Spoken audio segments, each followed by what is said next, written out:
cerita Isa Al-Masih yang ada dalam Al-Quran dan kisah Yesus Kristus yang ada dalam Alkitab. Apakah ada kesamaannya? Kalau memang tidak sama, dua-duanya harus lega, rela mengatakan, ya memang Yesus Kristus dalam Alkitab itu bukan Isa Al-Masih dalam Al-Quran. Jangan dipaksakan. Sebab Isa Al-Masih dalam Al-Quran tidak disalib. Yesus Kristus dalam Alkitab memang disalib. Isa Al-Masih dalam Al-Quran itu bukan anak Allah. Yesus Kristus dalam Alkitab itu anak Allah. Dan banyak lagi. Nah untuk itu supaya fair untuk dua-duanya, biarlah yang saudara Muslim mempercayai apa beritanya Al-Quran. Jangan dipaksa orang Kristen untuk mengikuti itu. Karena orang Kristen punya narasinya sendiri mengenai Yesus Kristus yang ada dalam Alkitab. Orientasi kita bukan ceritanya Alkitab, bukan ceritanya Al-Quran. Orientasi kita adalah ceritanya Alkitab. Itu kan fair kalau gitu. Kita orang Kristen masa disuruh percaya apa yang diberitakan Al-Quran. Bagi kita, ya Alkitab itulah sumber daripada cerita Yesus Kristus itu. Mari kita mulai dulu dengan nama. Nama di sosok ini dalam Al-Quran disebut sebagai Isa Al-Masih. Ya, disebut sebagai Isa Al-Masih. Orang Kristen Arab tidak pernah menyebut Yesus Kristus sebagai Isa Al-Masih. Orang Kristen Arab menyebutnya Yeshua Al-Masih, bukan Isa Al-Masih. Sebab Yesus adalah orang Yahudi. Dia bukan orang Arab pada waktu hidup di dunia ini. Dan tidak ada nama Arab yang bunyinya Isa. Sama tidak ada nama Jepang yang berbunyi Bambang. Ya kan? Nah kalau dipaksakan akhirnya ini orang lain. Makhluk dari mana itu? Nama asli daripada Yesus Kristus pada waktu dia hidup di dunia adalah Yosua. Dan ketika kekristenan ini berkembang, kebanyakan yang menjadi Kristen bukan orang Yahudi, tapi bangsa macam-macam. Yang pada abad pertama itu bahasa pergaulannya, bahasa internasionalnya adalah bahasa Yunani. Itulah sebabnya berita dari Injil itu akhirnya dituliskannya dalam bahasa Yunani, dan itulah sebabnya mengapa Perjanjian Baru itu ditulis di dalam bahasa Yunani. Itu bahasa aslinya. Nah, kata Yosua itu ketika diucapkan menurut logat Yunani, karena bahasa Yunani tidak punya huruf Y, maka ditulis dengan huruf I. Dan nama Yunani laki-laki selalu di belakangnya ada S. Jadi nama Yosua diucapkan secara logat Yunani menjadi Isus. Dan kata Isus ini ketika diucapkan dalam bahasa Latin di Eropa Barat menjadi Yesus. Dan dari kata Yesus inilah bahasa-bahasa Eropa Barat mengikuti. Bahasa Belanda Yesus, bahasa Inggris Jesus, bahasa Itali Yesus, dan seterusnya dari kata Latin ini.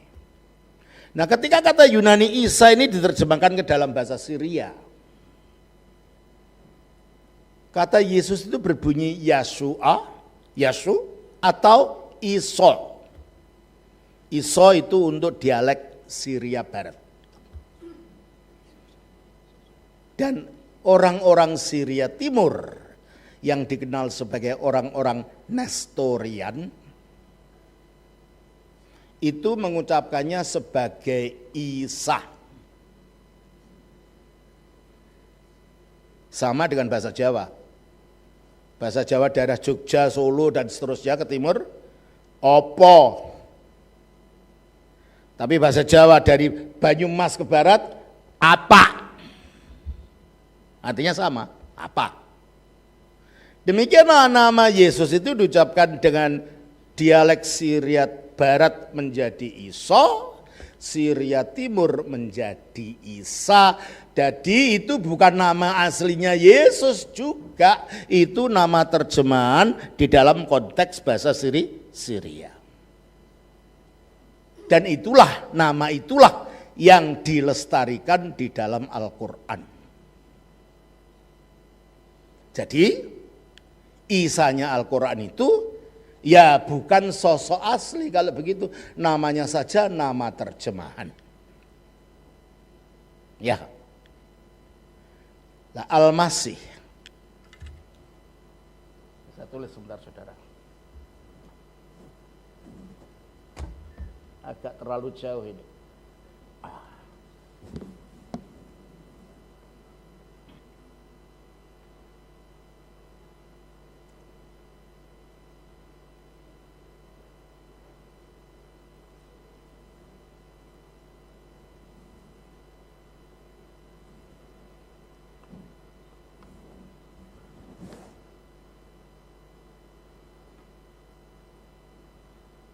Al-Masih kalau di dalam bahasa aslinya Ibrani itu berasal dari kata Hamasiyah.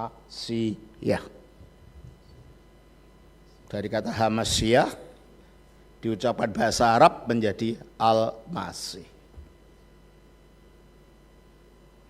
Dan Hamasiyah itu artinya si orang yang diurapi itu. Di dalam perjanjian lama ada 3 jabatan memerlukan pengurapan. Nah, itu sudah saya jelaskan pada waktu pembicaraan saya dua minggu yang lalu ya. Apa yang diurapi itu? Imam, raja, dan nabi.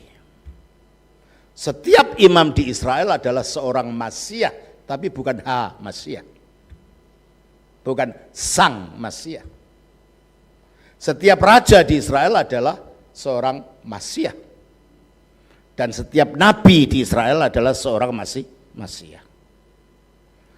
Agar seseorang itu menjadi Masiah, maka orang itu harus merangkap semua jabatan itu dalam dirinya. Ya dia itu raja, ya dia itu imam, ya dia itu nabi. Dan dia merangkap itu secara mutlak, artinya tidak bisa digantikan orang lain. Agar dia tidak bisa digantikan orang lain, orang ini harus tidak bisa mati. Sebab kalau mati pasti harus diganti, gitu kan? Itulah sebabnya Kristus untuk menjadi Masiah, yang terjemahnya bahasa Yunani menjadi Ho Christos, yang diucapkan bahasa Latin menjadi Kristus, diucapkan bahasa Belanda juga Christus, dan kita mengikuti orang Belanda mengucapkan Kristus itu. Maka Kristus harus orang yang sudah tidak bisa mati. Itulah sebabnya dia harus bangkit dulu. Tanpa bangkit dan hidup selamanya, dia tidak mungkin menjadi Masiah. Untuk menjadi Masiah, Sang Kristus, the Anointed One, dia harus orang yang tidak bisa mati lagi. Coba kita baca di dalam Roma pasal 6 ayat yang ke-9. Karena kita tahu bahwa Kristus sesudah ia bangkit dari antara orang mati, tidak mati lagi, maut tidak berkuasa lagi atas dia. Oke? Maut tidak berkuasa lagi atas dia. Kalau maut tidak berkuasa lagi atas dia, dia sudah tidak bisa mati, dia kekal. Maka kalau dia harus diangkat jadi raja, raja kekal. Kalau diangkat jadi imam, imam kekal. Kalau diangkat jadi nabi, nabi kekal. Dan Kristus memang imam karena dia telah mengorbankan dirinya sebagai korban di atas salib, lalu mengangkat korbannya itu, dibangkitkan, diangkat ke hadirat Bapa, di situ dia menjadi imam, maka imamnya kekal. Sesudah bangkit Yesus diberi segala kuasa di surga dan di bumi, dengan demikian dia punya kekuasaan yang mutlak sebagai Sang Maha Penguasa, sebagai raja yang kekal. Kristus sebagai firman yang menjadi manusia, yang menyatakan kehendak Allah. Kalau nabi-nabi itu ada orang yang dipilih Allah diberi firman. Kalau Kristus, firman itu yang jadi orang. Berarti dia nabi, nabi kekal, nabi pamungkas. Jadi istilah Kristus ini artinya Hamasyah, dalam pengertian yang kita maksud itu. Ada seorang penulis Muslim memberikan definisi atas kata Al-Masih itu demikian. Sementara itu kata Al-Masih dalam bahasa Ibrani berarti yang diberkahi. Salah. Al-Masih artinya bukan yang diberkahi. Al-Masih artinya orang yang diurapi. Dan dalam bahasa Arab berarti yang melakukan perjalanan besar di muka bumi. Udah lain sekali kan artinya di sini. Terus atau juga berarti jika mereka menyeka orang penyakit, maka akan menjadi sembuh atas izin Allah Subhanahu wa taala. Al-Masih juga berarti kebenaran. Kata Al-Masih dalam bahasa aslinya bukan itu semua. Kata Al-Masih dalam bahasa aslinya adalah orang yang diurapi, yang berarti imam, raja, dan nabi. Makna Al-Masih sudah tidak sama, makna Isa pun, nama Isa pun sudah tidak sama. Dari nama ini saja sudah kelihatan bahwa Isa Al-Masih artinya bukan Yesus Kristus. Ya. Nah, selanjutnya di dalam Al-Quran kalau begitu, karena akhirnya makna Isa Al-Masih itu jadi beda sekali dengan makna yang terdapat dalam Alkitab, sehingga gelar-gelar yang menyangkut nama Yesus Kristus itu jadi beda. Yesus adalah sebagai raja, sebagai Tuhan di atas segala Tuhan. Itulah sebabnya dia disebut Tuhan. Tuhan untuk Yesus bukan artinya otomatis Allah. Kalau Allah itu gelar untuk Bapa. Dan Tuhan itu gelar yang diberikan Bapa kepada Kristus sebagai Mesias yang ditinggikan dan dimuliakan dan diberi segala kuasa di surga dan di bumi itu. Coba kita baca 1 Korintus 8 ayat 6. Namun bagi kita hanya ada satu Allah saja, yaitu Bapa. Siapa? Satu Allah saja. Siapa? Bapa. Nah, sekarang nama Tuhan untuk Kristus. Kita baca Kisah Rasul 2 ayat yang 36.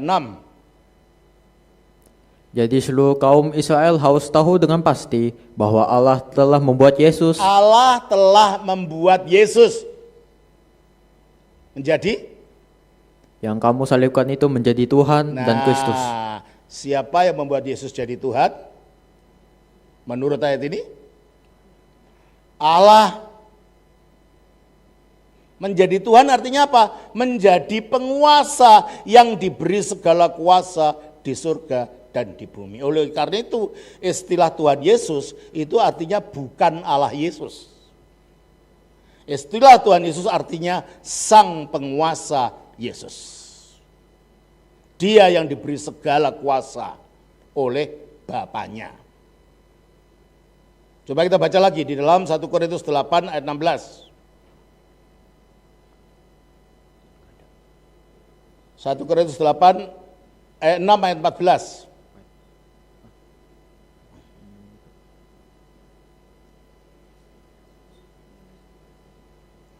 6 ayat 14. Allah yang membangkitkan Tuhan akan membangkitkan kita. Allah yang membangkitkan Tuhan. Nah, kalau Tuhan dan Allah artinya sama, ayat ini membingungkan. Kok Allah membangkitkan Tuhan maksudnya apa? Allah maksudnya Bapa, Tuhan yang dibangkitkan maksudnya Yesus. Jadi gelar Tuhan untuk Yesus tidak otomatis artinya Allah, tapi artinya Mesias yang dimuliakan di sebelah kanan Bapa, yang diberi segala kuasa di surga dan di bumi. Itu artinya. Oleh karena itu ketika Quran mengkritik di dalam surah 5 atau Al-Maidah ayat 72. Ya. Surah 5, surah Al-Maidah ayat 72 mengatakan begini.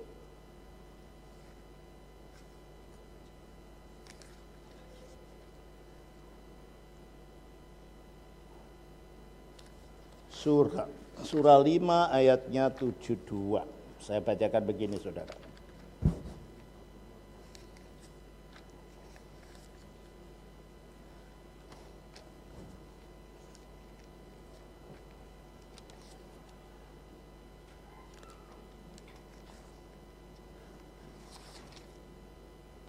Sungguh telah kafir orang-orang yang berkata sesungguhnya Allah itu dialah Al-Masih putra Maryam. Laqad kafarol ladzina qalu innallaha huwa Al-Masih ibnu Maryam. Tidak ada Alkitab mengatakan Allah ialah Yesus Kristus, tidak ada.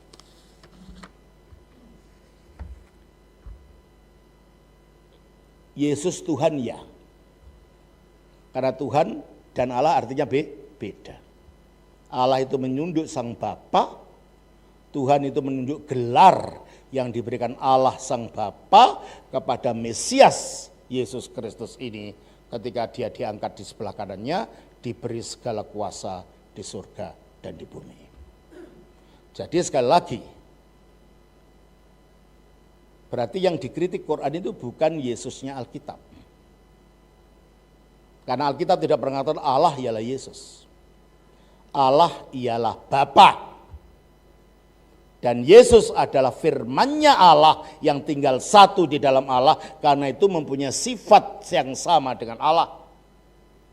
Bersama dengan rohnya Allah yang juga tinggal di dalam Allah. Berarti kalau gitu sosok yang dikritik ini bukanlah sosok Yesus Kristus. Entah siapa itu yang mempercayai bahwa Allah yaitu Yesus itu. Yang jelas itu bukan kekristenan yang ortodoks. Kekristenan yang ortodoks mengatakan Allah ialah Bapa itu. Yesus adalah penjelmaan dari firman-Nya Allah yang tadinya satu di dalam Allah turun ke bumi menjadi manusia. Nah, untuk itu mari kita lihat kalau gitu sosok Yesus itu gimana sih di dalam Al-Quran itu. Mari kita baca. Di dalam surah pasal atau surah 3. Ya. Surah 3 kalau kita orang Kristen, karena kita tidak hafal bunyi-bunyi nama surah itu, masing-masing surah punya nama kalau di Quran itu. Surah 1 namanya Al-Fatihah. Surah 2 namanya Al-Baqarah. Surah 3 namanya, surah itu artinya pasal ya, bukan surat, pasal. Surah 4 namanya An-Nisa, surah 5 namanya Al-Maidah. Biasanya saudara-saudara muslim kalau mengutip ayatnya disebut nama pasalnya itu, bukan angkanya. Kalau orang Kristen karena mungkin tidak hafal dengan itu, lebih baik kita pakai angkanya saja, angka dari pasal. Maka saya bacakan ini surah 3. Begini. Surah 3 ayat yang ke-35. Ingatlah ketika istri Imran berkata, "Ya Tuhanku, sesungguhnya aku bernasar kepadamu. Apa dalam kurung janin yang dalam kandunganku kelak menjadi hamba yang mengabdi kepadamu. Maka terimalah nazar itu dariku. Sungguh engkaulah yang maha mendengar, maha mengetahui." Maka ketika melahirkannya, istri Imran tadi, dia berkata, "Ya Tuhanku, aku telah melahirkan anak perempuan. Padahal Allah lebih tahu apa yang dia lahirkan, dan laki-laki tidak sama dengan perempuan, dan aku memberinya nama Maryam. Dan aku mohon perlindunganmu untuknya dan anak cucunya dari gangguan setan yang terkutuk." Jadi menurut dua ayat ini, Maryam itu anaknya Imran, karena yang ngomong ini istrinya Imran. Padahal di dalam kitab, Imran yang punya anak Maryam itu adalah Amram, bapaknya Musa dan Harun. Imran itu bahasa Arab, yang bahasa Ibraninya adalah Amram. Coba kita baca saudara. Kita baca dari Keluaran pasal yang ke-25. Keluaran pasal yang ke-25, yang ke-15 bukan 25. Keluaran pasal yang ke-15 ayatnya yang ke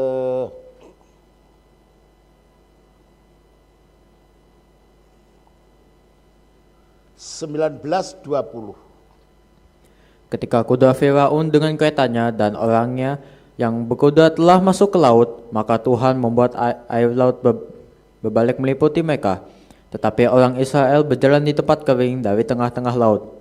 Lalu Miriam Nabiah itu saudara perempuan Harun. Miriam Nabiah itu saudara perempuan Harun. Dan Miriam di samping punya saudara perempuan, punya saudara Harun, ia juga punya saudara Musa. Coba kita baca di dalam Keluaran pasal yang ke-6. Di dalam Keluaran yang ke-6 ayatnya yang ke-19.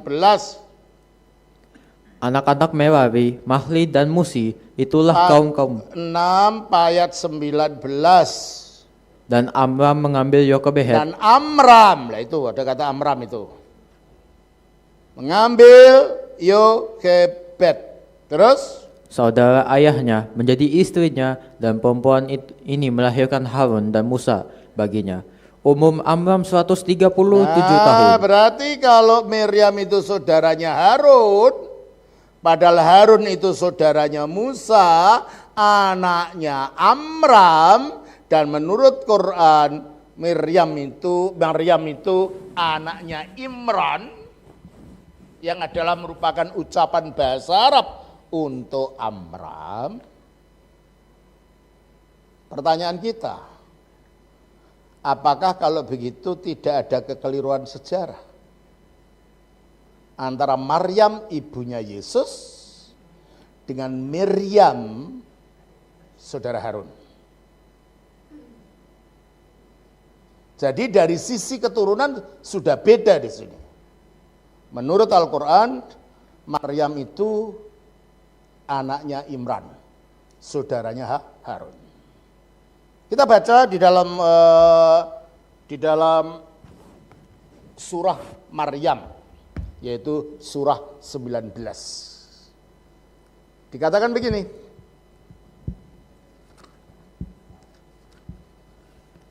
Dikatakan di dalam surah 19 ayatnya yang ke-25. Ya. 27. Kemudian dia, Maryam, membawa dia, yaitu bayi itu, kepada kaumnya dengan menggendongnya. Mereka, yaitu kaumnya, berkata, "Wahai Maryam, sungguh engkau telah membawa sesuatu yang sangat mungkar. Wahai saudara perempuan Harun."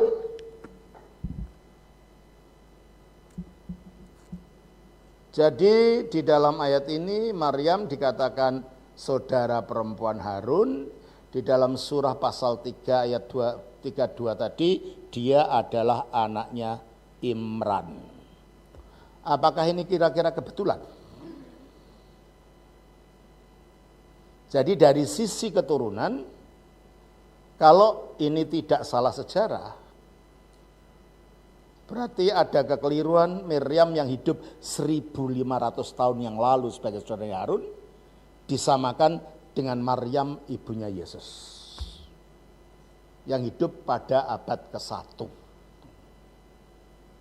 Dari sini saja kita melihat dari sisi keturunan antara Maryamnya Al-Quran ibunya Isa itu berbeda dengan Maryamnya Alkitab ibunya Yesus yang menurut tradisi ortodoks nama orang tuanya adalah Yoakim dan Hana, bukan Amran, bukan Imran. Di dalam tradisi gereja ortodoks nama orang tua dari Maria ini adalah Yoakim dan ibunya adalah Hana. Berarti kalau gitu memang Isa adalah sosok yang berbeda dari Yesus Kristus karena merupakan dari keturunan orang yang berbeda. Jelas ya?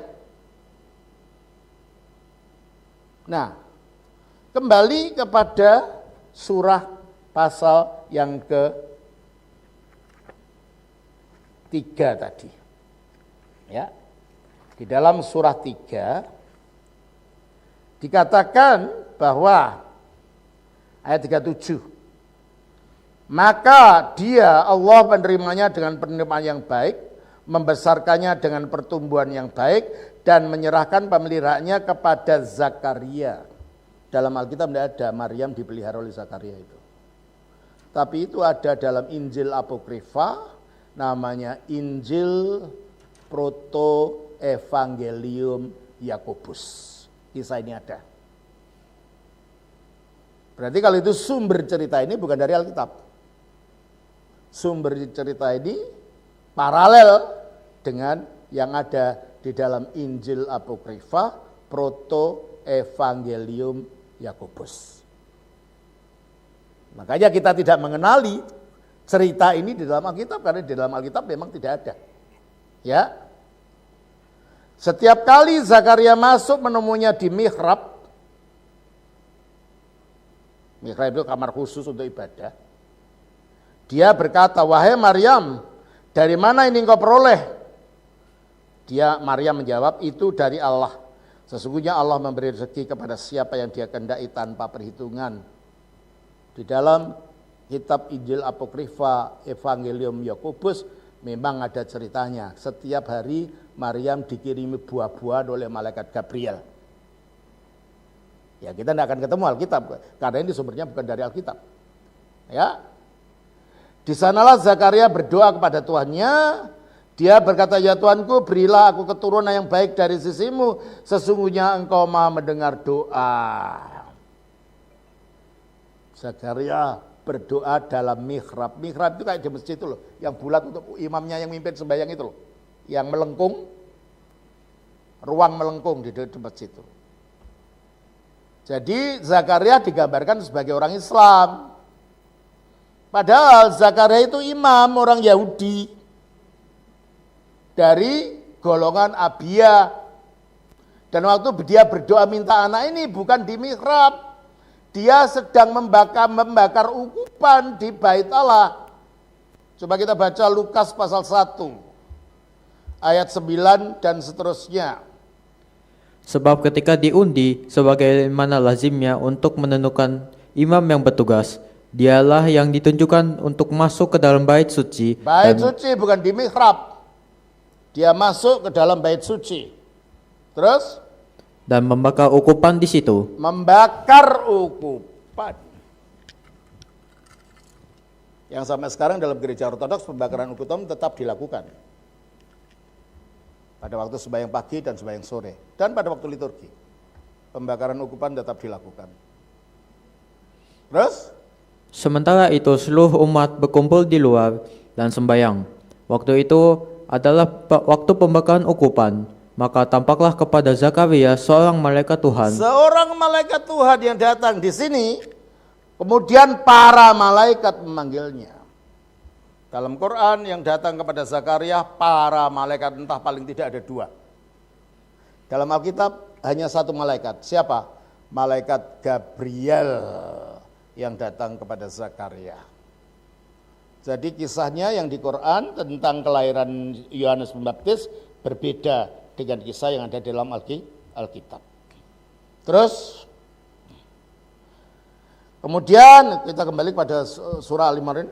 Kemudian malaikat memanggilnya ketika dia berdiri melaksanakan sholat di mi'rab. Dia bukan sedang sholat, dia sedang membakar ukupan. Kalau menurut Alkitab. Allah menyampaikan kabar gembira kepadamu dengan kelahiran Yahya. Maksudnya Yohanes Pembaptis. Yang membenarkan sebuah kalimat dari Allah. Panutan, berkemampuan, menahan diri, dan seorang nabi di antara orang saleh. Dia, Zakaria berkata, ya Tuhanku, bagaimana aku bisa mendapat anak? Sedang aku sudah sangat tua dan istriku pun mandul. Yang istrinya enggak disebutkan namanya, kita tahu itu adalah Elisabeth. Ya, di dalam Alkitab. Allah berfirman, demikianlah Allah berbuat apa yang Dia kehendaki. Dia atau Zakaria berkata, ya Tuhanku, berilah aku suatu tanda. Allah berfirman, tanda bagimu adalah bahwa engkau tidak berbicara dengan manusia selama 3 hari kecuali dengan isyarat. Kalau di Alkitab, kamu tidak dapat bicara jadi bisu sampai anak itulah lahir. Bukan tidak bicara secara sengaja selama 3 hari. Berarti ini cerita yang berbeda antara dalam kisahnya Zakaria dengan kisah dalam Alkitab itu. Ya. Terus akhirnya, dan ingatlah ketika para malaikat berkata, wahai Maryam, sesungguhnya Allah telah memilihmu, menyucikanmu, dan melebihkanmu di atas segala perempuan di seluruh alam. Wahai Maryam, taatilah Tuhanmu, sujud dan rukuklah bersama orang-orang yang rukuk. Ayat 45. Ingatlah ketika para malaikat berkata, wahai Maryam, sesungguhnya Allah memberitakan berita gembira, menyampaikan kabar gembira kepadamu dengan sebuah kalimat darinya, yaitu, dalam kurung ini, yaitu seorang putra, sebenarnya bahasa aslinya tidak ada, namanya Al-Masih Isa putra Maryam, seorang terkemuka di dunia dan di akhirat, termasuk orang-orang yang didekatkannya. Dalam Alkitab ceritanya beda. Yang datang bukan para malaikat. Yang datang malaikat Jibril seorang. Lukas 1 ayat 26. Dan yang diomongkan malaikat Jibril dengan Maryam, Maryamnya Alkitab, berbeda yang diomongkan para malaikat kepada Maryamnya Al-Quran ini. Coba kita di dalam Lukas 1 ayat 26. Dalam bulan yang ke-6, Allah menyuruh malaikat Gabriel pergi ke sebuah kota di Galilea bernama Nazaret, kepada seorang perawan yang bertunangan dengan seorang bernama Yusuf dari keluarga Daud. Nama perawan itu Al-Quran Maria. tidak mengenal sosok Yusuf sebagai tunangannya Maria. Sebagaimana dalam Alkitab. Maryam selalu sendirian, tidak ada Yusuf di situ. Terus? Ketika malaikat itu masuk ke rumah Maria, ia berkata, "Salam, hai engkau yang dikaruniai Tuhan. Tuhan menyertai engkau." Terus? Maria terkejut mendengar perkataan itu, lalu bertanya di dalam hatinya, "Apakah arti salam itu?" Kata malaikat itu kepadanya, "Jangan takut, hai Maria, sebab engkau beroleh kasih karunia di hadapan Allah." Kata-kata ini tidak ada di Al-Quran. Jangan takut hai Maria, engkau telah mendapat kasih karunia dari Allah. Terus? Sesungguhnya engkau akan mengandung dan akan melahirkan seorang anak-anak laki-laki, dan hendak engkau menamai dia Yesus. Ia akan menjadi besar dan akan disebut anak Allah yang maha tinggi. Tidak ada. Karena Al-Quran menyangkal Yesus anak Allah. Tapi padahal dalam Alkitab ketika malaikat datang kepada Maria mengatakan, engkau hendak menamai dia anak Allah. Dia akan dinamai anak Allah. Terus? Dan Tuhan Allah akan mengaruniakan kepadanya tahta Daud bapa leluhurnya, dan ia akan menjadi raja atas kaum keturunan Yakub sampai selama-lamanya, dan kerajaannya tidak akan berkesudahan. Itulah dia diangkat jadi Tuhan itu, diangkat sebagai sang penguasa, sebagai Raja Mesias. Di sini nggak ada itu sama sekali dalam kisah dalam Al-Quran itu. Jadi memang beda yang diberitakan. Ya, terus kata Maria kepada malaikat itu, "Bagaimana hal itu mungkin terjadi? Karena aku belum bersuami." Nah, di dalam sini di Quran dikatakan, dan dia berbicara dengan manusia, maksudnya bayi itu waktu dalam buayan dan ketika sudah dewasa. Jadi menurut Al-Quran, Isa itu sudah bisa bicara waktu lahir langsung. Dan sudah bisa bicara ketika di dalam buayan ibunya. Dan cerita semacam itu tidak ada dalam Alkitab. Yesus lahir sebagai bayi normal. Bukan bayi yang sudah bisa bicara waktu bayi. Ya. Dan Maryam berkata, "Ya Tuhanku, bagaimana mungkin aku akan mempunyai anak padahal tidak ada seorang laki pun yang menyentuhku." Ini ada paralelnya tadi kan, bagaimana itu terjadi, aku belum mengenal pria. Dan Allah berfirman, demikianlah Allah menciptakan apa yang dikehendaki, apabila dia hendak menetapkan sesuatu, dia hanya berkata kepadamu, jadilah, maka jadilah sesuatu. Dalam Alkitab hendak, Roh Kudus akan turun ke atas kamu. Dan kuasa yang maha tinggi yang akan menaungi kamu. Jadi beda proses terjadinya bayi Yesus dengan bayi Isa, anaknya Maryam di dalam Al-Quran. Terus, dan dia Allah mengajarkan kepada Isa kitab, hikmat, Taurat, dan Injil. Ini pun beda.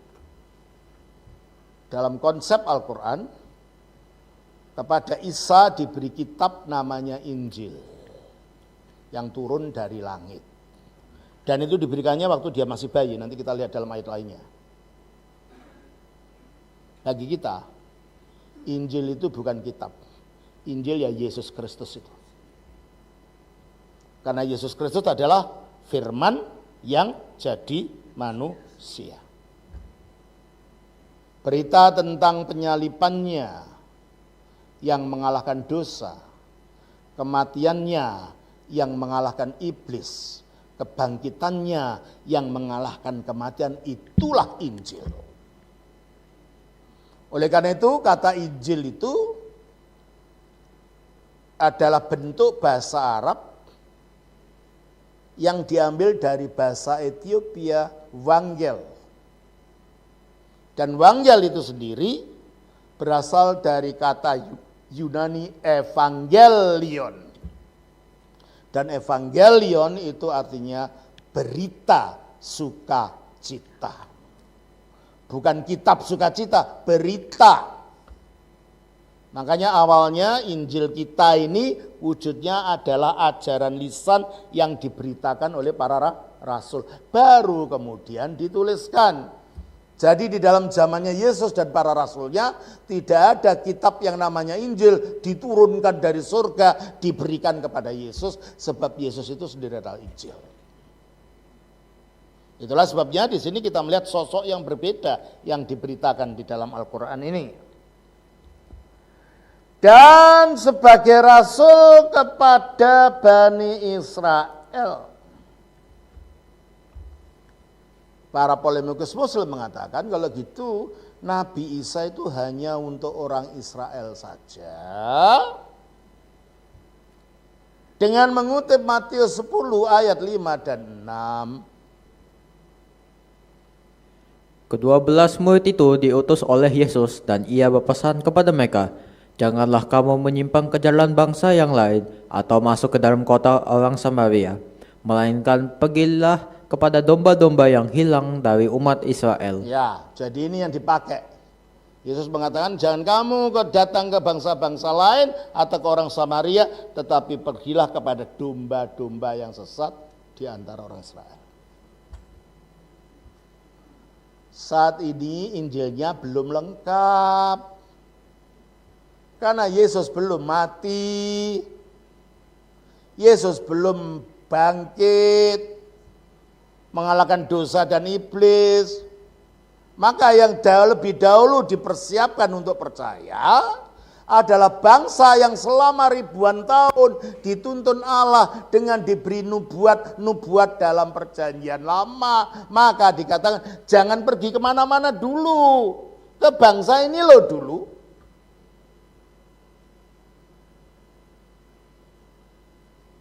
Kita baca juga di dalam Matius 15 ayat 24. Matius 15 ayat 24. Jawab Yesus, aku diutus hanya kepada domba-domba yang hilang dari umat Israel. Nah ini dicomot begitu saja. Ini kan konteksnya wanita Kanaan yang anaknya kesurupan setan. Datang kepada Yesus, minta tolong supaya anaknya disembuhkan. Dihalangi oleh muridnya. Yesus diam saja. Dan kita datang kepada Yesus, aku diutus hanya untuk bangsa Israel saja. Ini bukan berarti Yesus bukan untuk bangsa lain. Ini Yesus ingin menguji iman orang ini.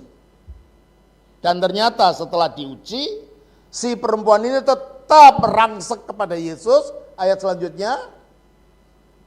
Tetapi perempuan itu menegat dan menyembah dia sambil berkata, Tuhan tolonglah aku.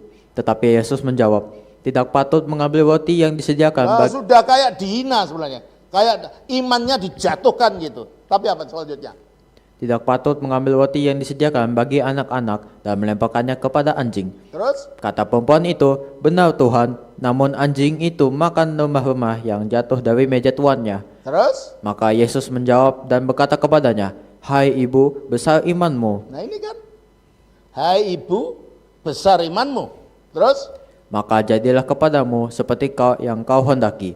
Dan seketika itu anaknya sembuh. Nah kalau gitu anak ini disembuhkan dah oleh Yesus.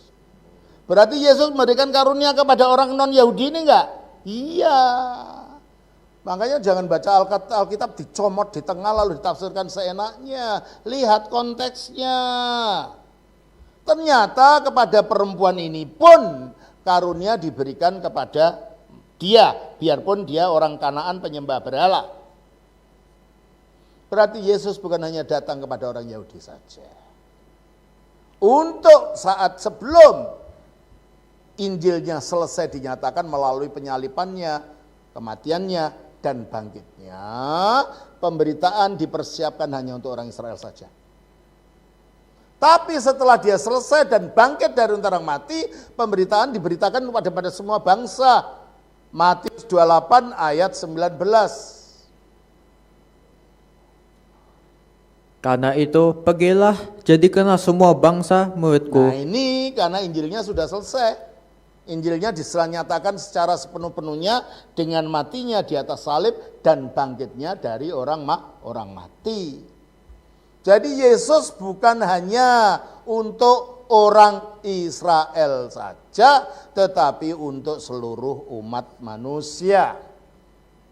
Kisah Rasul pasal 3 ayat 26. Dan bagi kamulah pertama-tama Allah membangkitkan hambanya dan mengutusnya kepada kamu. Bagi kamulah pertama-tama, hei orang Israel, Allah mengutus siapa? Hambanya. Terus? Dan mengutusnya kepada kamu, supaya ia memberkati kamu dengan memimpin kamu masing-masing kembali dari segala kejahatanmu. Pertama-tama memang untuk orang Israel. Oleh karena itu pertama-tama beritanya kepada orang Israel yang dinyatakan di dalam Matius 10 ayat 56 tadi. Baru kemudian untuk semua bangsa setelah karyanya tuntas dengan bangkitnya dari antara orang mati, sehingga seluruh bangsa diperintahkan untuk dijadikan muridnya. Jelas ini ya? Jadi ayat ini mengatakan, dan sebagai rasul kepada Bani Israel, aku telah datang kepadamu dengan sebuah tanda atau mujizat dari Tuhanmu, yaitu aku membuatkan bagimu sesuatu dari tanah berbentuk seperti burung, lalu aku meniupnya, maka ia menjadi seekor burung dengan izin Allah. Dan itu cerita ini tidak ada dalam Injil kanonik kita, tetapi dapat kita jumpai dalam Injil Apokrifa, Injil Apokrifa Thomas masa kanak-kanak Yesus. Di situ ada ceritanya ini. Yesus masih bayi, masih kecil, main-main dengan temannya, lalu main-main bikin burung-burungan yang dari tanah ditiup jadi burung sungguh, dan ini masuk dalam cerita ini. Ya kalau dalam Alkitab tidak ada, karena memang bukan cerita dari Alkitab. Itu punya paralelnya di dalam Injil Thomas masa kanak-kanak Yesus. Sumbernya dari sana. Ya. Dan aku menyembuhkan orang yang buta sejak lahir, itu ada Yohanes 9. Dan orang yang berpenyakit kusta, banyak, beberapa kali. Dan aku menghidupkan orang mati dengan izin Allah. Lazarus, anak janda dari Nain, yang disembuhkan, dibangkitkan. Dan aku beritahukan kepadamu apa yang kamu makan dan yang kamu simpan di rumah. Itu tidak jelas sumbernya dari mana, dan itu tidak ada dalam Alkitab. Di dalam Alkitab ada lebih dari 37 mujizat Yesus yang dicatat. Dan bentuknya macam-macam, mengubah air jadi anggur, segala itu di sini nggak ada. Ya toh? Sesungguhnya pada yang demikian itu terdapat suatu tanda bagimu jika kamu orang beriman. Berarti mujizatnya tidak dijelaskan gimana, hanya ngomong bahwa aku bikin mujizat ini, mujizat itu, tapi tidak ada cerita mujizatnya itu sendiri dalam Al-Quran. Kalau dalam Alkitab kan jelas bagaimana dia menyembuhkan siapa, di mana, itu jelas. Ya. Terus, dan sebagai seorang yang membenarkan Taurat yang datang sebelum kau, dan agar aku menghalalkan bagi kamu sebagian dari yang telah diharamkan untukmu. Apa yang diharamkan? Sebagian dari makanan. Imamat 11. Itu kan ada makanan haram halal. Tapi baca Markus pasal yang ke-7. Ayatnya 19-20.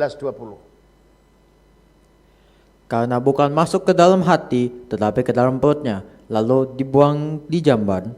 Dengan demikian ia menyatakan semua makanan halal. Nah itu. Dengan demikian dia menyatakan semua makanan halal. Jadi Yesus tidak mengkhususkan makanan ini haram, makanan ini halal, sebab itu bukan masalah batin.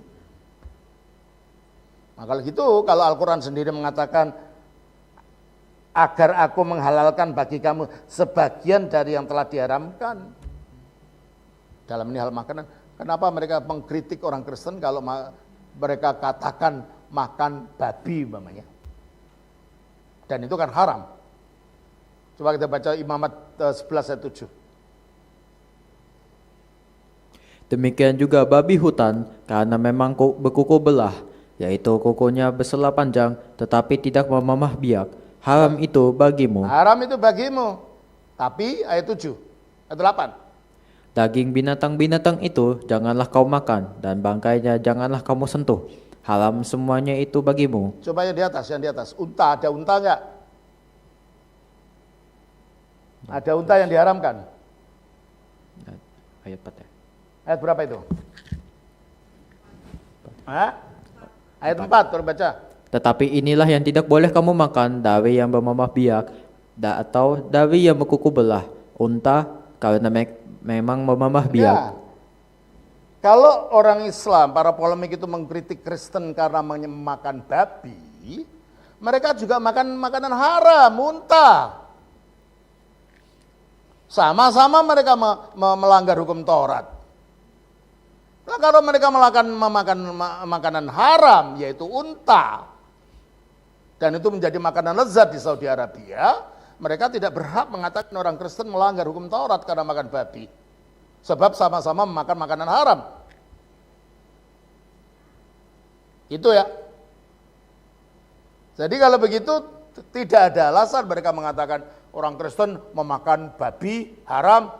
Nah kalau orang Arab makan unta tidak haram. Padahal menurut hukum Taurat itu sama haramnya.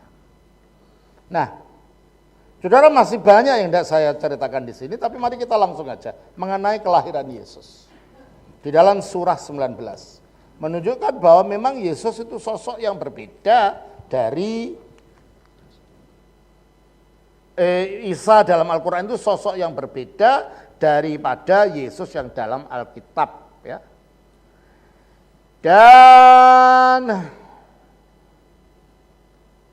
Dan ceritakanlah kisah Maryam di dalam kitab. Ketika ia mengasingkan diri dari keluarganya ke suatu tempat di sebelah timur. Sebelah timur itu di mana? Kok Allah tidak tahu di mana tempatnya? Kok hanya sebelah timur gitu aja? Nah kalau Alkitab jelas ya.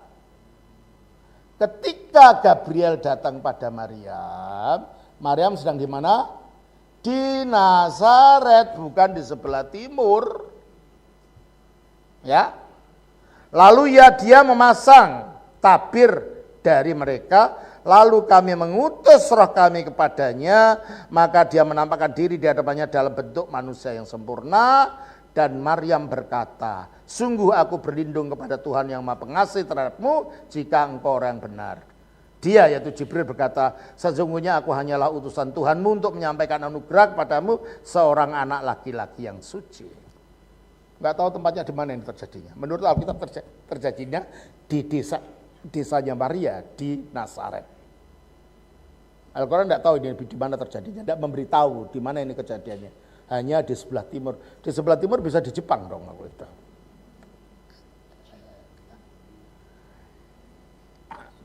Maryam berkata, bagaimana mungkin aku punya anak laki-laki padahal tidak pernah ada orang yang menyentuhku dan aku bukan seorang pezina. Nah kata Gabriel itu sekedar dari firman-Nya Allah. Alkitab mengatakan Roh Kudus akan turun ke atas kamu. Kemudian rasa sakit akan melahirkan, maka Maryam mengandung, dia mengasingkan diri dengan kandungnya itu ke tempat yang jauh. Yang jauh itu di mana? Dalam Injil Lukas, Maria bukan menyingkir ke tempat yang jauh. Memang dia sedang pergi ke Bethlehem dengan tunangannya Yusuf untuk ikut sensus yang dilakukan pada waktu Gubernur Kirenius menjadi gubernur di Syria, dan itu terjadi tahun 6 sebelum Masehi. Kan jelas sejarahnya, jelas tempatnya, bukan dongeng. Entah di mana, ya. Nah, ini dikatakan Maka dia mengandung lalu dia mengasingkan diri dengan kandungannya ke tempat yang jauh. Ke tempat yang jauh itu di mana tidak dijelaskan. Kalau dalam Alkitab dijelaskan dia pergi ke Bethlehem untuk disensus dengan Yusuf karena di keturunan Daud. Lalu lahirnya di dalam kandang domba. Tapi di sini kemudian rasa sakit akan melahirkan memaksanya bersandar pada pangkal pohon kurma. Bukan di kandang. Dia berkata, wahai betapa baiknya aku mati sebelum ini dan aku menjadi seorang yang tidak diperhatikan dan dilupakan. Maka fanadzaha min tahtiha. Maka bersuruhlah seseorang dari bawahnya. Nah, di sini terjemahkan mungkin penerjemahan malu barangkali. Maka dia Jibril berseru kepadanya dari tempat yang rendah. Bukan dari tempat yang rendah, tahtiha, dari tahat itu di bawahnya. Dan yang berseru itu bukan Jibril, bayinya itu loh, baru keluar dari saluran kelahiran. Bisa ngomong sudah bayi ini. Janganlah engkau bersedih hati, sesungguhnya Tuhanmu telah menjadikan anak sungai di bawahmu. Dan goyanglah pangkal kurma itu ke arahmu, niscaya pohon itu akan menggugurkan buah kurma yang masak kepadamu. Jelas cerita ini tidak ada dalam Alkitab. Yesus lahir secara normal, Maria melahirkan di kandang Bethlehem, dan bukan di bawah pohon kurma. Dan bayinya tidak bisa ngomong waktu bayi, seperti di sini. Dan ini ada paralelnya dengan Injil Apokrifa namanya Pseudo Matius. Di dalam Injil Apokrifa Pseudo Matius memang ada cerita ini. Bayinya bisa ngomong pada waktu lahir itu. Ya. Dan goyanglah pangkal pohon kurma itu ke arahmu. Ibu-ibu saya tidak pernah melahirkan. Saya mau tanya ibu-ibu yang pernah melahirkan. Waktu melahirkan bayi badannya langsung bisa kuat enggak? Kira-kira bisa menggoyangkan pohon kurma yang gedenya sebesar pohon kelapa enggak? Lah ini orang baru melahirkan disuruh menggoyang pohon kurma, yang pohon kurma itu gedenya sebesar pohon kelapa. Goyanglah pangkal kurma itu ke arahmu, niscaya pohon itu akan menggugurkan buah kurma yang masak kepadanya. Orang sehat saja pakai apa toh? Pakai penggalah ya untuk mengambil. Ini masa orang baru melahirkan bisa menggoyangkan pohon kurma. Dan maka minum dan bersenanglah hatimu. Jika engkau melihat seorang maka katakanlah sesungguhnya aku telah belajar berpuasa dan seterusnya. Jadi kalau begitu kita melihat memang Isa yang diceritakan dalam Al-Quran itu bukan Yesus Kristus yang diceritakan dalam Alkitab. Ceritanya kelahirannya aja beda, konteks kelahiran ceritanya aja beda, nenek moyangnya saja beda. Bagaimana ini menjadi sosok yang sama? Maka kalau mereka mengatakan bahwa Isa tidak salib, ya memang Isa tidak disalib kalau Yesus disalib. Isa tidak bangkit, ya silakan aja Isa tidak bangkit kalau Yesus bangkit. Isa bukan anak Allah, silakan saja Isa bukan Allah, tetapi Yesus Kristus anak Allah. Sebab Isa menurut Al-Quran itu tidak sama dan berbeda dengan Yesus menurut Alkitab. Dan orientasi kita bukan kisah Isa, yang kita percaya bukan Isa, yang kita percaya adalah Yesus Kristus, anak Allah, penjelmaan dari firman Allah ke dalam dunia ini. Oleh karena itu saudara, sekarang jangan merasa minder lagi. Ya sudah bangkit, dan kita berusaha membela. Loh, pemerintah saja sudah mengakui kok Isa itu bukan Yesus, maka diganti sekarang Isa menjadi Yesus. Dan wafat Yesus diakui, kelahiran Yesus diakui, dan kebangkitan Yesus, kenaikan Yesus diakui, sehingga dengan demikian makin jelas kepada kita bahwa Isanya Al-Quran memang bukan Yesusnya Alkitab. Keduanya adalah sosok yang berbeda. Marilah kita setuju untuk berbeda. Jangan paksakan bahwa Isanya Al-Quran itu harus Yesusnya Alkitab. Oh, kitabnya aja beda, ceritanya aja beda. Kenapa harus dipaksakan? Marilah kita setuju untuk memang kita berbeda. Kita orang Kristen itu bukan orang Islam itu bukan Kristen, Alkitab itu bukan Al-Quran, Al-Quran bukan Alkitab, dan Isa itu bukan Yesus, Yesus itu bukan Isa, karena kisahnya beda sama sekali dari sisi kelahiran, dari sisi situasinya. Saya kira itu saudara, jadi saudara harus makin kokoh pada akhirnya sampai pada saatnya kebenaran itu dinyatakan. Pemerintah mengakui bahwa Yesus memang wafat, bahwa Yesus memang naik ke surga setelah wafatnya itu. Kiranya Tuhan memberkati. Shalom.